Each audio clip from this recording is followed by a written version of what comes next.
7 individual ang kinasuhan ng PNP dahil sa umano'y pananamantala sa mahal na presyo ng langis. Kabilang sa kanila, ang lalaking nahuli sa Albay dahil nagbebenta umano ng tinging gasolina kahit walang permit. Nakatutok si Chino Gaston. Huli sa bus operation ng Albay Police ang lalaking nagbebenta umano ng tinging gasolina kahit walang permit.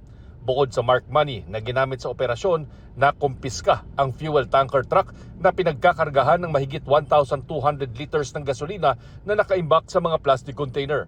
Ayon sa PNP, sa mga lehitimong fuel suppliers naman nakuha ng sospek ang gasolina.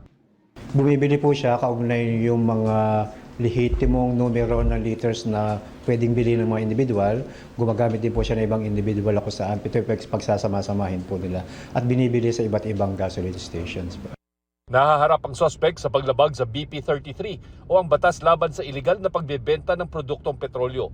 Sa kabuuan, 7 individual na ang nakasuhan ng PNP kaugnay ng pananamantala sa patuloy na pagmahal ng petrolyo bunga ng krisis sa gitnang silangan. 4 ang nahaharap sa reklamong hoarding, 2 naman sa reklamong profiteering o overpricing at 1 sa paglabag sa trademark infringement. Bukod sa mga iligal na nagbebenta ng gasolina at krudo, binabantayan din ng PNP ang mga gasolinahan sa buong bansa. Mula sa 425 na nagsarang gasolinahan noong nakarang linggo dahil sa kawalan ng supply, 365 na lang daw ngayon ang nananatiling sarado sa higit 14,500 na gasoline stations sa buong bansa. Base sa kasunduan ng PNP at Department of Energy, tuwing may nagsasarang gas station, pinaalam ng PNP sa DOE ang sitwasyon at pupunta naman ang DOE para magsagawa ng verification at inspection.